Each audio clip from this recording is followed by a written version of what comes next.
আর্জেন্টিনার ভক্তরা এই গরম কিছুই না, আমরা মেসির খেলা দেখার জন্য আরো তীব্র গরমে দাঁড়িয়ে খেলা দেখতে পারি, সমস্যা নাই। আমাদের মেসি অবশ্যই ইম্পর্টেন্ট, কিন্তু তারপরও মেসির বাইরে আমাদের খেলোয়াড় আছে, ওনারা দলকে সাপোর্ট দিয়ে মেসি ছাড়াই অনেক গোল করতে পারি ইনশাল্লাহ। অনুভূতি অবশ্যই ভালো, এবং 2টা গোল দিল, মার্টিনেজ দিল, লোসেলসও দিল। লোসেলসও গত বিশ্বকাপে ছিল না, এবার আসছে এবং খুবই ভালো লাগছে, যাকে আমি 22 বিশ্বকাপে মিস করছিলাম। এবং সেকেন্ড হাফে আশা করি মেসি নামবে, তো তখন আসলে যে তৃপ্তিটার জন্য আসছি সেটা দেখা যাবে ইনশাল্লাহ। না, মেসির খেলা দেখার জন্য এই গরম তো কিছুই না, আরও কত কিছু উপেক্ষা করছি, তো এই গরমে আর কি হবে। অ্যামেজিং ভাই, অ্যামেজিং, মানে খেলা দেখার অনুভূতি না, গরম আর কি আছে, ওতে তো কোনো প্রবলেম নাই। 4 বছর পরে এইটা যদি সহ্য না করতে পারি তাহলে কিচ্ছু সহ্য করার নেই। ক্লেমনের কিউআর কোড স্ক্যান করো আর ঘুরে দেখো বাংলাদেশের ঐতিহ্য। ক্লেমন, ক্লিয়ারলি বাংলাদেশি। ইটস মানে ফিলিংস জাস্ট ওয়াও, মানে বলার মতো ভাষা নেই, জাস্ট ওয়াও।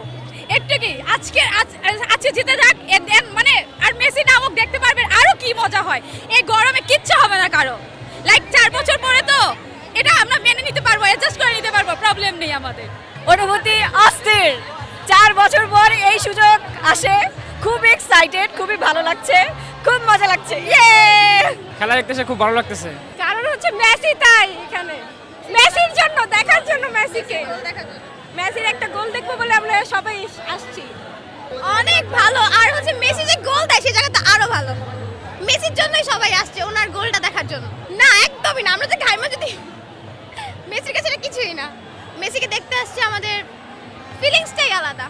আমরা গরমে খেলা দেখতেছি কারণ আমরা আর্জেন্টিনাকে সাপোর্ট করি সবসময়, গরম হোক শীত হোক আমরা সবসময় আছি। মরক্কোর যদি মরুভূমিতে খেলা হয় তাও আমরা খেলা দেবো, কারণ কি আমরা আর্জেন্টিনার সাপোর্টার, আর আমরা আর্জেন্টিনার সবসময় নিয়ে গর্ব করবি। আর আমরা চাই যে আর্জেন্টিনার ফাইনালে উঠুক, ফাইনাল অবশ্যই উঠবে, কিন্তু ব্রাজিল কখনো পারবে না, এটা আমরা বলে দিলাম, ঠিক আছে? সবসময় বুকে একটা আর্জেন্টিনা, ঠিক আছে? স্টার আরেকটা থাকবে, স্টার আরেকটা স্টার পারবো, ঠিক আছে? আরেকটা আরেকটা পারবো।